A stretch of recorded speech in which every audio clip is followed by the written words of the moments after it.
Welcome to my channel Biobugs. तो आज हम स्टार्ट करेंगे एक बहुत ही इम्पॉर्टेंट टॉपिक से, जो है breathing and exchanges of gases. ये टॉपिक नीट की पर्सपेक्टिव से काफ़ी इम्पॉर्टेंट हो जाता है, बिकॉज इसके हर साल 2 से 3 क्वेश्चंस एग्जामिनेशन में पूछ लिए जाते हैं। वो क्वेश्चंस ज़्यादा मुश्किल नहीं होते हैं, मोस्टली डायरेक्ट क्वेश्चंस ही आते हैं, प्लस बहुत रिपीटेड कॉन्सेप्ट पे ही क्वेश्चंस आते हैं। तो ये चैप्टर पढ़ना बहुत ज़्यादा इम्पॉर्टेंट हो जाता है और एक स्कोरिंग एरिया भी बन जाता है। एटलीस्ट आपके 2 से 3 क्वेश्चन यहाँ आसानी से बन जाएंगे। ठीक है, तो चलो समझते हैं। पर दिक्कत क्या आती है इस चैप्टर में कि इसमें कॉन्सेप्ट्स बहुत ज़्यादा हैं। हालांकि चैप्टर ज़्यादा लंबा नहीं है, पर कॉन्सेप्ट्स बहुत ज़्यादा हैं, इसलिए हम इस चैप्टर को डिटेल में समझेंगे ताकि आपको इस चैप्टर के छोटे से छोटे एलिमेंट को आप कैच कर पाएँ। तो स्टार्ट करते हैं। देखो, सबसे पहले हम एनसीईआरटी की पहली पैराग्राफ से स्टार्ट करते हैं, जो कि इसने बेसिक इंट्रोडक्शन दिया गया है। Oxygen is utilized by the organisms to indirectly break down simple molecules like glucose, amino acids, fatty acid etcetera to derive energy to perform various activities. देखो, इसमें बोला गया है ऑक्सीजन ऑर्गेनिजम्स यूज़ करते हैं। क्यों? क्योंकि उनको मॉलिक्यूल्स को ब्रेक डाउन करना होता है, जैसे glucose, amino acid, fatty acid etcetera, ताकि उनसे हमें एनर्जी मिल सके। तो इसमें जो हमारे को स्ट्रेस करने वाली बात ये है कि इनडायरेक्टली जो यहाँ पे वर्ड यूज़ करा गया है। क्या आप रिकॉल कर सकते हैं कि यहाँ पे इनडायरेक्टली का रेफरेंस किस चीज़ से है? सोचिए। चलो मैं बताती हूँ। देखो, यहाँ पे जो ऑक्सीजन यूटिलाइजेशन हो रही है ना हमारी बॉडी में, वो डायरेक्टली नहीं हो रही है। कोई भी हमारा प्रोडक्ट ऐसे डायरेक्टली ऑक्सीजन से कंबाइन होकर फाइनल प्रोडक्ट नहीं दे रहा है, जो कि है वाटर और कार्बन डाइऑक्साइड। ठीक है, वो कैसे कन्वर्ट हो रहा है? पीछे के बहुत सारे कैस्केड्स है, बहुत सारे प्रोसेसेस हैं जो आपने पहले चैप्टर में पढ़े थे। फॉर एग्जांपल ग्लाइकोलाइसिस हो गया, क्रेब्स साइकिल हो गया, है ना, इलेक्ट्रॉन ट्रांसपोर्ट चेन हो गया। इन 3 प्रोसेसेस के बाद ही कंपाउंड्स जैसे ग्लूकोज हो गया, ये कन्वर्ट किस में हो रहा है? अपनी सिंपलर फॉर्म में, और एटीपी दे रहा है। ठीक है, तो जैसे कि अब मैं बात करूं पहली लाइन के बारे में जो अभी हमने पढ़ी, तो उसके अकॉर्डिंग हम क्या समझ रहे हैं कि ऑक्सीजन जो है वो डायरेक्टली किसी कंपाउंड को, जैसे ग्लूकोज हो गया, उसको डिस्ट्रॉय नहीं कर रहा है, या फैट हो गया उसको डिस्ट्रॉय नहीं कर रहा है। Instead it helps in a process called cellular respiration, जो आप पहले पढ़ के आए हैं, स्पेशली इलेक्ट्रॉन ट्रांसपोर्ट चेन। ठीक है, जो कहाँ पे अकर होती है? माइटोकॉन्ड्रिया में। ठीक है, where electrons are transferred from food molecules, जो डिफरेंट टाइप के फूड मॉलिक्यूल्स हैं, और ऑक्सीजन क्या करता है? Accepts the electrons and hydrogen ions forming water. तो हमें जो ग्लाइकोलाइसिस, जो हमारा रेस्पिरेशन होता है, हम हमेशा समझते हैं रेस्पिरेशन में क्या होता है, ग्लूकोज होता है, वो ऑक्सीजन का कंबाइन होकर क्या देगा हमें? कार्बन डाइऑक्साइड और वाटर देगा। हम बचपन से ये वाली स्टेटमेंट पढ़ते हुए आ रहे हैं, समझते हुए आ रहे हैं, पर इसके पीछे काफ़ी लंबी चेन्स हैं, काफ़ी लंबे और भी स्टेप्स हैं, जो कि हैं ग्लाइकोलाइसिस, क्रेब्स और इलेक्ट्रॉन ट्रांसपोर्ट चेन। तो ये चीज़ हमें ध्यान में रखनी है कि ऑक्सीजन डायरेक्टली ना कंबाइन होकर कैसे कंबाइन होता है? इनडायरेक्टली। It combines indirectly. जो कि कैसे इनडायरेक्टली, कहाँ पे उसका रोल होता है ऑक्सीजन का? एक ही स्टेप में रोल होता है, जो कि इलेक्ट्रॉन एक्सेप्ट करने वाला स्टेप होता है। ऑलराइट। और कार्बन डाइऑक्साइड कब निकलती है यहाँ पे? क्या डायरेक्टली निकल जाती है ऐसे ही? नहीं, कार्बन डाइऑक्साइड निकलती है जब कैटाबॉलिक रिएक्शंस होते हैं। कहाँ पे? क्रेब्स साइकिल में। क्रेब्स साइकिल में जो कैटाबॉलिक रिएक्शंस होते हैं, वहाँ पे कार्बन डाइऑक्साइड के 2 मॉलिक्यूल्स निकलते हैं एक साइकिल में। तो वो हम पढ़ेंगे, अगर नहीं पढ़ा है तो मैं इस चैनल पे आपको पढ़ाऊँगी पूरा प्रोसेस कैसे होता है, सब कुछ। ठीक है, तब तक के लिए अभी हम इस चैप्टर में आगे प्रोसीड करते हैं। It is therefore important that oxygen has to be continuously provided to the cells and carbon dioxide produced by the cells continuously released out. तो respiration में क्या होता है? तभी हमारे सेल्स को, क्योंकि हमारी बॉडी से क्या निकलना ज़रूरी है? Carbon dioxide. तो हमारी बॉडी को कॉन्स्टेंटली ऑक्सीजन चाहिए होता है, ताकि फर्दर वो रिएक्ट करे और हमारी बॉडी से कार्बन डाइऑक्साइड की एलिमिनेशन कर दे। हमें बदले में क्या दे दे? बाद में एनर्जी मिल जाए, एटीपी मिल जाए। ठीक है, अब यहाँ पे हम चलते हैं अपनी सेकेंड लाइन की ओर। यहाँ पे लिखा है carbon dioxide which is harmful is also release during the above catabolic reaction. जो अभी हमने पीछे पढ़ा कि ऑक्सीजन जब कंबाइन होता है तो क्या होता है, कार्बन डाइऑक्साइड रिलीज होता है, जो कि अगेन कैटाबॉलिक रिएक्शन से होगा, क्रेब्स साइकिल में होगा, जब हमारा ब्रेक डाउन होगा ग्लूकोज का। It is therefore evident that oxygen has to be continuous provided. जो अभी हमने पीछे पढ़ा सेम लाइन है, वही लाइन है, एनसीईआरटी की लाइन ही आपको पढ़ के बताई थी मैंने, ठीक है। अब यहाँ से मेन चीज़, हमारी मेन कहानी स्टार्ट होती है। This process of exchange of oxygen from atmosphere with carbon dioxide by the produced by the cells is called as breathing, commonly called as respiration, ठीक है। तो हम इसे समझते हैं ये लाइन कहना क्या चाहती है हमसे। देखो एनसीईआरटी हमसे ये कहती है ये वाली line, the process of exchange of oxygen from the atmosphere with carbon dioxide produced by the cell. Exchange of oxygen from the atmosphere किससे एक्सचेंज हो रहा है, कार्बन डाइऑक्साइड जो सेल प्रोड्यूस हो रहे हैं उससे एक्सचेंज हो रहा है, ठीक है। इस प्रोसेस को क्या बोल रहे हैं हम, ब्रीदिंग, जो कि हम रेस्पिरेशन भी कहते हैं कॉमनली। तो देखो एनसीईआरटी ने दो चीज़ों को कंबाइन करके कह दिया, रेस्पिरेशन और ब्रीदिंग को। इस कॉन्टेक्स्ट में देखा जाए ठीक है, एनसीईआरटी ने सही लिखा है रेस्पिरेशन और ब्रीदिंग, पर अब इसे थोड़ी डिटेल में समझते हैं कि ब्रीदिंग और रेस्पिरेशन में एक्चुअल में डिफरेंस क्या होता है। ब्रीदिंग इन नॉर्मल सिनारियो क्या होता है, फिजिकल प्रोसेस है ब्रीदिंग, जिसमें क्या होता है, ऑक्सीजन और कार्बन डाइऑक्साइड बेसिकली एक्सचेंज होते हैं। मतलब हम ऑक्सीजन अंदर लेंगे और बाहर क्या छोड़ेंगे, कार्बन डाइऑक्साइड, ठीक है। तो इसमें ये किसके थ्रू होता है, लंग्स के थ्रू होता है, लंग्स के द्वारा होता है, और कोई एनर्जी प्रोड्यूस नहीं होती है इस प्रोसेस के दौरान। पर रेस्पिरेशन की अगर हम बात करें, वो एक केमिकल प्रोसेस है, ठीक है, जो सेल्यूलर लेवल पे होता है, सेल्स के थ्रू होता है, जहाँ पे सेल्स क्या करते हैं, ब्रेक डाउन करते हैं ग्लूकोज और other food molecules using oxygen to produce energy. Oxygen use करके एनर्जी प्रोड्यूस करते हैं, केमिकल प्रोसेस होता है। तो यहाँ पे क्या है, basically metabolic, catabolic, anabolic reactions हो रही हैं, राइट। तो इसको हम बोलते हैं रेस्पिरेशन, जिसमें break down of glucose to carbon dioxide होता है, वाटर होता है एंड एटीपी होता है। तो फ़र्क क्या हुआ है ना। अब हमें यही है कि अच्छा एनसीईआरटी ने इनको कंबाइन करके क्यों कह दिया ऐसे। देखो उन्होंने तो बोल दिया exchange of oxygen and CO2, ये सब तो बोल दिया, साथ में सेल्स वर्ड यूज़ कर दिया, इसलिए इसने एनसीईआरटी में दोनों को कंबाइन करके कह रखा है। अगर यहाँ पे सेल्स ना आता, लंग्स आता, तो पूरा प्योर ब्रीदिंग बन जाता, ठीक है।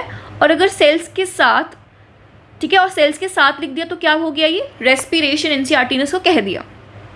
इस चीज़ पे गौर करना है। और एक और चीज़ आपको ध्यान में रखनी है, देखो इसको कॉन्सेप्ट को समझाने के लिए मैंने 3 स्टेटमेंट लिखे ताकि आपको ब्रीदिंग और रेस्पिरेशन में और भी अच्छे से डिफरेंस समझ आए। Plants do respiration to get energy, ये स्टेटमेंट बिल्कुल सही है, पर अगर मैं लिख दूँ plants do breathing to get energy तो वो गलत हो जाएगी, बिकॉज प्लांट क्या करते हैं, वो रेस्पायर करते हैं, वो रेस्पिरेशन करते हैं, वो अपने सेलुलर लेवल पे चीज़ों को कैटाबॉलिक रिएक्शंस करते हैं ताकि उनको एनर्जी मिल जाए, ठीक है। He stopped breathing after an accident, किसी ने ब्रीदिंग, एक एक्सीडेंट के बाद उसकी ब्रीदिंग स्टॉप हो गई, पर इसका मतलब ये तो नहीं कि सेलुलर लेवल पे वो एक्सचेंज ऑफ ऑक्सीजन और मतलब CO2 बाहर और ऑक्सीजन अंदर आना ये बंद हो जाएगा, नहीं, सेलुलर लेवल पे तो चालू है, प्लस ग्लूकोज का ब्रेकडाउन कॉन्टीन्यूसली बॉडी से हो रहा है, ठीक है। ब्रेकडाउन हो रहा है ग्लूकोज का, किस में, CO2 में, ये आउट जा रही है, तो ये सेलुलर लेवल पे तो चल रहा है, ये वाला प्रोसेस सेलुलर लेवल पे तो चल रहा है, ऐसा तो नहीं ये ख़त्म हो गया। तो he stopped breathing after accident, यहाँ पे अगर रेस्पिरेशन आता तो ये स्टेटमेंट गलत हो जाती, वो रेस्पिरेशन करना बंद नहीं कर रहा, वो सिर्फ ब्रीदिंग स्टॉप हो गई है, मतलब एक्सचेंज बाहर से नॉस्ट्रिल से आउट मतलब नहीं हो पा रही है, पर सेलुलर लेवल पे वो अभी भी एक्टिव है, that means respiration active. During exercise your rate of breathing increases, ये भी बहुत इंपॉर्टेंट चीज़ है। देखो एक्सरसाइज के दौरान क्या होता है, हमारी रेट ऑफ ब्रीदिंग इंक्रीज हो जाती है, मतलब हमारी क्षमता ऑक्सीजन अंदर लेने की और कार्बन डाइऑक्साइड बाहर करने की इंक्रीज हो जाती है, ना कि रेस्पिरेशन एबिलिटी इंक्रीज होती है। ड्यूरिंग एक्सरसाइज क्या होता है, बस हम इनटेक ऑक्सीजन ज़्यादा फास्ट कर पाते हैं और एक्सेल CO2 को ज़्यादा फास्ट कर पाते हैं, पर रेस्पिरेशन में ये तो हमारी रेस्पिरेटरी रेट पे तो कोई फ़र्क नहीं आ रहा है। सेलुलर लेवल पे थोड़ी ना सेल्स जल्दी जल्दी ब्रेक डाउन कर लेगी ना, ये जितनी ऑक्सीजन आएगी उस हिसाब से ब्रेक डाउन करेगी, ठीक है, उससे इसका कोई रिलेशन नहीं है। तो ये चीज़ें आप ध्यान रखेंगे। वो अलग बात है, कुछ अमाउंट में हो सकता है रेस्पिरेटरी रेट भी इंक्रीज हो जाए, पर हम एक डायरेक्ट इंडिकेशन नहीं बोलेंगे ड्यूरिंग एक्सरसाइज कि आपका रेस्पिरेशन इंक्रीज होगा, ऐसे डायरेक्टली नहीं बोलेंगे। अब हम रेस्पिरेटरी ऑर्गन्स के बारे में बात करते हैं और आगे की तरफ चलते हैं। देखो एनसीईआरटी लिखती है एनसीईआरटी में लिखा हुआ है mechanism of breathing very among different group of animals depending mainly on their habitats and level of organisation.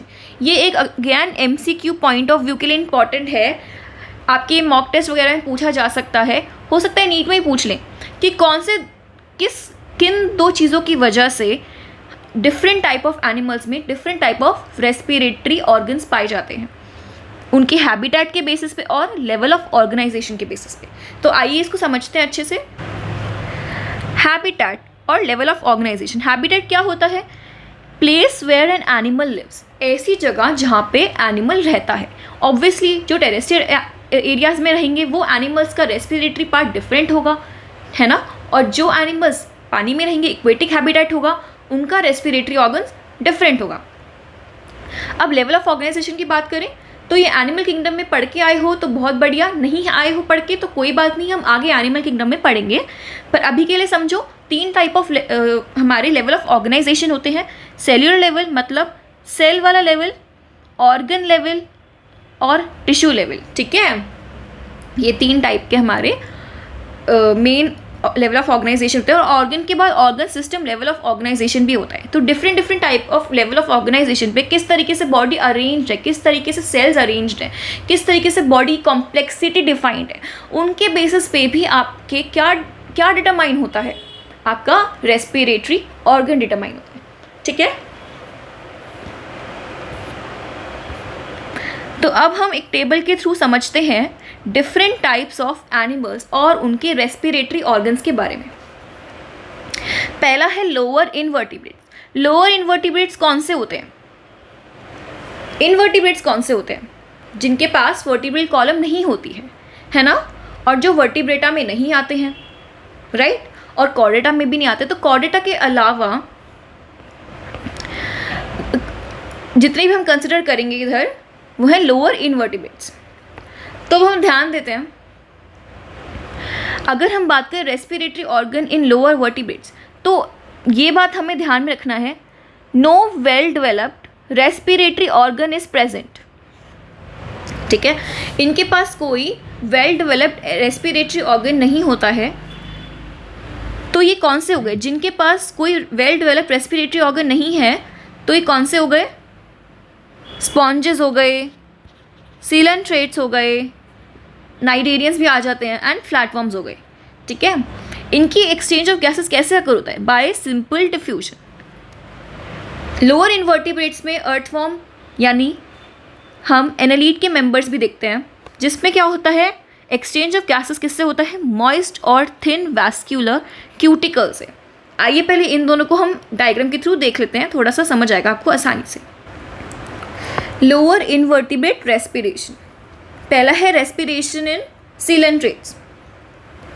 देखो यहाँ पे आप देखो सीलेंट्रेट्स में किस तरीके से हो रही है, यहाँ पे ऑक्सीजन और कार्बन डाइऑक्साइड का कैसे अपने ओपनिंग से ही एक्सचेंज हुए जा रहा है।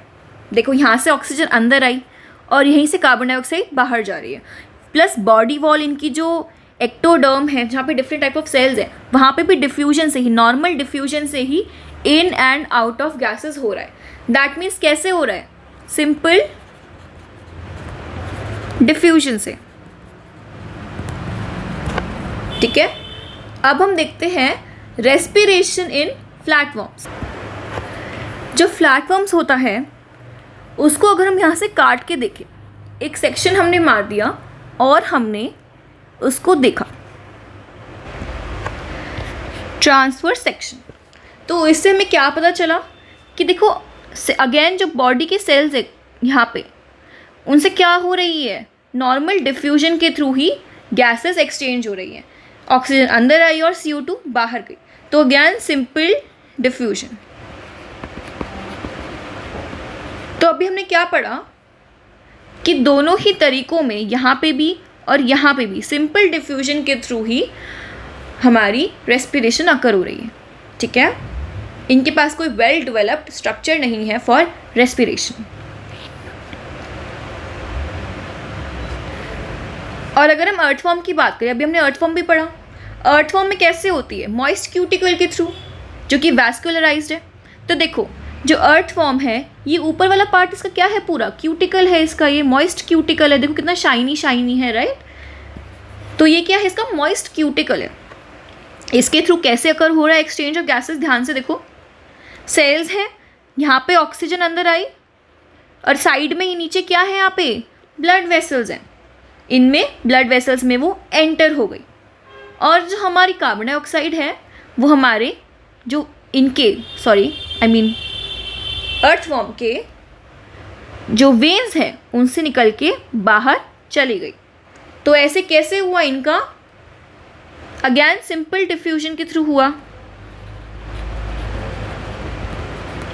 पर किससे हुआ इस बारी, मॉइस्ट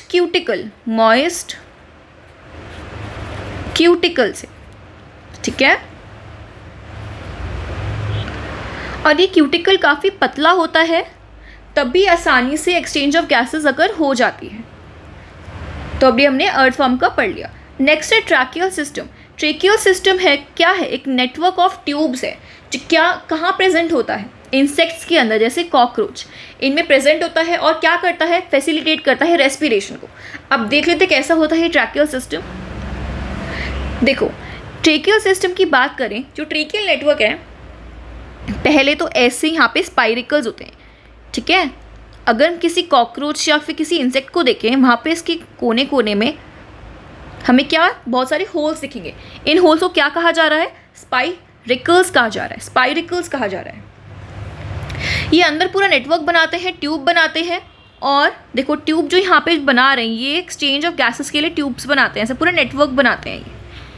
ठीक है, और अंदर काफ़ी सारी एंडिंग्स होती हैं। अच्छा, अब हम इस एंडिंग को जूम करके देखते हैं कि ये कैसे अकर होता है। ये वाला एक सेक्शन उन्होंने जूम करके आपको दिखाया।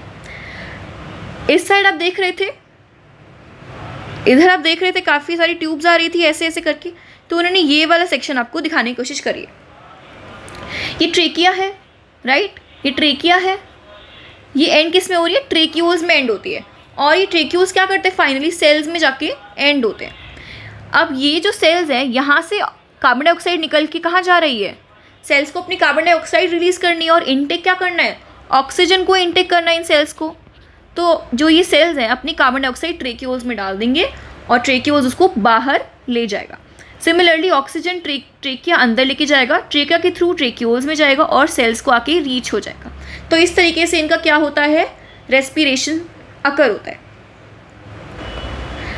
अब हम लास्ट इनकी कैटेगरी की बात करें, वो है गिल्स और प्लेट लाइक और फिलामेंटस एंड वैस्कुलराइज्ड स्ट्रक्चर। ये प्लेट जैसी गिल्स होती हैं, ये फिलामेंटस भी होती हैं और वैस्कुलराइज्ड स्ट्रक्चर होता है। ठीक है, तो ये किस में अकर होता है, इक्वेटिक आर्थ्रोपोड में, जैसे crayfish and mollusc like unio. इन दोनों के डायग्राम्स देख लेते हैं। और इसको क्या बोलते हैं, ब्रैंकियल रेस्पिरेशन।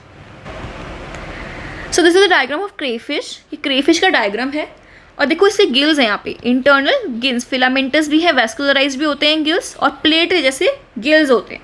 ठीक है, ये हमारी क्रेफिश में प्रेजेंट होता है। रेस्पिरेशन में मोलस्क की बात करें, इनके पास भी गिल्स प्रेजेंट होते हैं, तो इनकी गिल से रेस्पिरेशन अकर हो रही है। Now will see vertebrates. Vertebrates में किस तरीके से रेस्पिरेशन अकर होता है। ये वर्टिब्रेट से तो हम बहुत फेमिलियर है, ऑलमोस्ट सभी जानते हैं। वर्टिब्रेट जैसे फिशेस में गिल्स होते हैं, दैट इज़ वेरी कॉमन। दोनों कार्टिलेज हो चाहे बोनी हो, दोनों में गिल्स प्रेजेंट होते हैं। एम्फीबियंस की बात कर ले, एम्फीबियंस में गिल्स प्रेजेंट होते हैं। पर टैडपोल टैडपोल स्टेज में, जो हमारा फ्रॉग होता है उसकी टैडपोल स्टेज में गिल्स होते हैं। पर जब फ्रॉग, आपको पता है फ्रॉग जब बड़ा होता है तो काफ़ी सारे चेंजेस से अंडरगो होता है। ठीक है, उसकी टेल चली जाती है, वो मेच्योर हो जाते हैं, काफ़ी सारी चीज़ें होती हैं, है ना, वो हम पढ़ेंगे डेवलपमेंटल बायोलॉजी में। पर अभी समझिए कि जब टैडपोल स्टेज होती है वो गिल से रेस्पायर करता है और जब वो बड़ा हो जाता है, एडल्ट बन जाता है, तो उसकी डिफरेंट मोड ऑफ रेस्पिरेशन होते हैं, जो कि 3 टाइप के हैं प्रोमिनेंटली।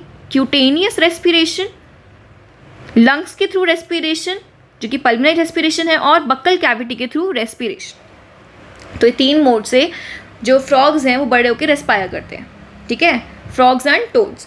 तो अभी हम इसको देख लेते हैं, पहले एक साथ पढ़ लेते हैं फिर दिखाती हूँ। फिर अगर रेप्टाइल्स की बात करें, रेप्टाइल्स के अंदर क्या होते हैं, लंग्स आ जाते हैं, पल्मोनरी रेस्पिरेशन, ठीक है, जो कि स्नेक्स, लिजर्ड एक्सेट्रा इसके एग्जांपल्स है। बर्ड्स में भी लंग्स आ जाते हैं, अगेन पल्मोनरी रेस्पिरेशन, और पिजन्स, स्पैरोज एक्सेट्रा बहुत सारी बर्ड्स होती हैं। एंड मैमल्स की बात करें तो हम में क्या है, हम मैमल है और हम में क्या है, लंग्स है। तो human are example of mammal और हम में क्या है, लंग्स। तो हम इसको देख लेते हैं। वर्टिब्रेट रेस्पिरेशन, देखो फिशेज में जैसे अभी हमने बताया क्या है, यहाँ पे गिल्स होते हैं, ठीक है, काफ़ी सारे गिल्स होते हैं अटैच्ड। तो ये गिल्स क्या काम करते हैं, अगर इसको जूम करके देखें इस वाले सेक्शन को, तो ये क्या करते हैं, again exchange of carbon dioxide और ऑक्सीजन अकर होता है। ऑक्सीजन अंदर जाएगी, कार्बन डाइऑक्साइड गिल्स के थ्रू बाहर हो जाएगी। एम्फीबियंस की बात करें, जो टैडपोल होता है उसमें गिल्स होते हैं, ठीक है, और जब फ्रॉग बड़ा हो जाता है उसके 3 मोड होते हैं रेस्पिरेशन के, या तो वो स्किन से रेस्पायर कर ले, स्किन से कर ले क्यूटेनियस रेस्पिरेशन, ठीक है, या वो लंग्स से कर ले पल्मोनरी रेस्पिरेशन, या माउथ कैविटी बक्कल कैविटी से कर ले जो कि बक्कल कैविटी रेस्पिरेशन। ध्यान रखना है, पर इसके पास क्या नहीं होते, गिल्स नहीं होते हैं, ठीक है। रिप्टाइल्स की बात करें, रिप्टाइल्स के पास क्या होते हैं, लंग्स, पल्मोनरी रेस्पिरेशन। तो पूरे इनके पास प्रॉपर अभी लंग्स आ गए हैं, मतलब और कोई मोड नहीं है, अब क्या है इनके पास, लंग्स है। तो क्या है, पल्मोनरी रेस्पिरेशन। बर्ड्स की बात करें, बर्ड्स में अगेन पल्मोनरी रेस्पिरेशन, पर बर्ड्स में एक चीज़ एक्स्ट्रा होती है, एक बहुत अच्छा फीचर होता है इनके पास, कि इनके पास क्या होते हैं, प्रेजेंस ऑफ एयर सैक्स होते हैं। जो एयर सैक्स होते हैं ये इनको क्या करते हैं, बहुत अच्छी ब्रीदिंग एबिलिटी देते हैं। बर्ड को कॉन्स्टेंटली अपने स्काई में फ्लाई करना होता है, राइट, कॉन्स्टेंटली उसको फ्लाई करना होता है, तो उसको सप्लाई ऑफ जो ऑक्सीजन है वो उस पर कॉम्प्रोमाइज़ नहीं कर सकती, उसको कंटिन्यूसली चाहिए, उसको 1 सेकेंड का भी ब्रेक नहीं चाहिए होता। तो दे हैव एयर सैक्स, इनकी स्पेशल क्वालिटी होती है, they have air sacs attach to their lung. एक स्पेशल रूम होता है जहाँ पे रिजर्व्ड गैस रहेगी, तो फ्रैक्शन ऑफ सेकेंड के लिए भी उनके पास ऐसा नहीं होता कि एयर कहीं से ख़त्म हो रही, ठीक है। तो इनका एयर सैक कहाँ पर, एंटीरियर साइड पे होते हैं, ठीक है, पोस्टीरियर साइड पे होते हैं और एब्डोमिनल साइड पे होते हैं। अब मैमल्स की बात करें, वी आर वेरी फेमिलियर, हमारे पास है क्या है, लंग्स है। तो अगेन बाकी की तरफ प्रॉपर पल्मोनरी रेस्पिरेशन। तो अभी हम आगे बढ़ते हैं। चलो, तो अब हम जो रेस्पिरेटरी ऑर्गन्स हैं उनकी एनसीईआरटी से भी रीडिंग ले लेते हैं, आपको अच्छे से क्लियर हो जाएगा, और जो डाउट्स होगा आप मुझसे कमेंट सेक्शन में पूछ लेना। तो मैकेनिज्म ऑफ ब्रीदिंग की बात करें, mechanism of breathing very among different group of animals mainly depending on their habitats and level of organisation. अब जो भी चीज़ें आ रही हैं आप रिकॉल करते चलो, जो मैंने लेक्चर में पढ़ाया है वही सब ही है, बस उसको अच्छे से देखो एनसीईआरटी में किस तरीके से लिखा हुआ है। Lower invertebrates like sponges, coelentrates, flatworms, etc. exchange oxygen and CO2 by simple diffusion। अब जैसे हमने पहले पढ़ा, अभी थोड़ी देर पहले आपको बताया था लेक्चर नोट्स में, कि जो कुछ एनिमल्स लोअर इन्वर्टिब्रेट्स, कौन से, स्पॉन्जेस हो गए, coelentrates हो गए, फ्लैटवर्म्स हो गए, ये सिंपल डिफ्यूजन से अपनी बॉडी से क्या करते हैं, डिफ्यूजन करते हैं और एक्सचेंज करते हैं CO2 और ऑक्सीजन को। अब सेकेंड कैटेगरी क्या थी इसके बाद, earthworms use their moist cuticle, ठीक है, अर्थवर्म क्या करते हैं, अपनी मॉइस्ट क्यूटिकल यूज़ करते हैं इस काम के लिए, डिफ्यूजन करने के लिए। इंसेक्ट्स क्या करते हैं, नेटवर्क ऑफ ट्यूब्स होता है इंसेक्ट्स के पास to transfer atmospheric air within the body. Fifth देख लेते हैं, specialize structure called as gills, और गिल्स की रेस्पिरेशन को क्या बोला जाता है, ब्रैंकियल रेस्पिरेशन। लंग्स की रेस्पिरेशन क्या बोला जाता है, पल्मोनरी रेस्पिरेशन, और स्किन की रेस्पिरेशन क्या बोला जाता है, क्यूटेनियस रेस्पिरेशन। ये 3 टाइप की रेस्पिरेशन के नाम आपके टिप्स पे होने चाहिए, ठीक है। अब ध्यान से देखो, गिल्स से क्या होता है, ब्रैंकियल रेस्पिरेशन होती है, used by most of the aquatic arthropods. जो most of the aquatic arthropods, aquatic में जो पानी में रहते हैं जो आर्थ्रोपोड्स, वो क्या करते हैं, गिल्स की हेल्प लेते हैं, मतलब ब्रैंकियल रेस्पिरेशन करते हैं, जैसे क्रेफिश, ठीक है, और मोलस्क्स क्या करते हैं, वेस्कुलराइज्ड बैग्स। और मोलस्क्स भी यूज़ करते हैं गिल्स, जो इक्वेटिक फॉर्म होती है। पर मोलस्क की कुछ फॉर्म्स टेरेस्ट्रियल भी होती हैं, तो वो लंग्स की यूज़ करती हैं और पल्मोनरी रेस्पिरेशन को कैरी आउट करती हैं। जैसे कौन से स्नेल्स हुए, कौन से मोलस्क्स हुए, लैंड स्नेल्स हुए, ठीक है। वो क्या करते हैं, पल्मोनरी रेस्पिरेशन उनके अंदर होती है, कुछ फॉर्म्स ही होती है लेकिन ज़्यादा नहीं होती। तो आगे हम बात करते हैं, अब वर्टिब्रेट्स के अंदर देख लेते हैं। वर्टिब्रेट्स में कौन सी, फिशेस क्या करते हैं, गिल्स यूज़ करते हैं। एम्फीबियंस, रेप्टाइल्स, बर्ड्स, मैमल्स किसके थ्रू रिस्पायर करते हैं, लंग्स के थ्रू रिस्पायर करते हैं। पर जो कुछ एम्फीबियंस, एम्फीबियंस जैसे फ्रॉग हो गए, can respire through their moist skin. जो फ्रॉग होता है वो मॉइस्ट स्किन से भी रिस्पायर कर सकता है। तो जो फ्रॉग हो गया, ये चीज़ बहुत अच्छे से ध्यान रखनी है, नीट के पर्सपेक्टिव से इंपॉर्टेंट हो जाती है कि फ्रॉग किस किस तरीके से रिस्पायर कर सकता है। 3 तरीके से, स्किन के थ्रू, लंग के थ्रू और बक्कल कैविटी के थ्रू। मतलब स्किन के थ्रू वाली को क्या बोलेंगे, क्यूटेनियस रेस्पिरेशन। लंग वाली को पल्मोनरी रेस्पिरेशन, और बक्कल कैविटी वाली ऐसे ही है, ठीक है। ये बक्कल कैविटी रेस्पिरेशन हो गई। किसके थ्रू फ्रॉग रिस्पायर नहीं करता, मेन बात तो ये है, गिल्स के थ्रू फ्रॉग रिस्पायर नहीं करता। Frog do not undergo branchial respiration. ये बहुत अच्छा और इम्पॉर्टेंट क्वेश्चन बन जाता है। फ्रॉग के पास सब है, बस ब्रैंकियल रेस्पिरेशन नहीं है, ठीक है। ये चीज़ सब ध्यान में रखना है। और कल अब नेक्स्ट क्लास में हम आगे चलेंगे, जो है हमारा ह्यूमन रेस्पिरेटरी सिस्टम। तब तक के लिए अच्छे से इसको एक पेज जो पढ़ाया है अच्छे से डीप में उसको अच्छे से पढ़ो, उसके लेक्चर नोट्स बनाओ, फ्लैश कार्ड्स बनाओ और रिपीटेडली चीज़ों को रिवाइज करो। इस सेक्शन से मैं कहूँगी, इस वाले सेक्शन से जो ये रेस्पिरेटरी ऑर्गन वाला सेक्शन है, इसको अच्छे से करो, बिकॉज इससे क्वेश्चंस आ सकते हैं, ठीक है। और इंट्रोडक्शन तो एक नॉर्मल समझने के लिए था। तो जो भी डाउट हो लेक्चर से रिलेटेड मेरे को कमेंट सेक्शन में पूछना और सजेस्ट करना। कुछ भी कहीं पे आपको लगा हो कि मैम आपने अच्छे से नहीं समझाया, प्लीज़ दोबारा समझाओ, मैं वो आपको दोबारा से समझाने को तैयार हूँ। बस आप मेहनत करो और कीप हसलिंग। Bye bye.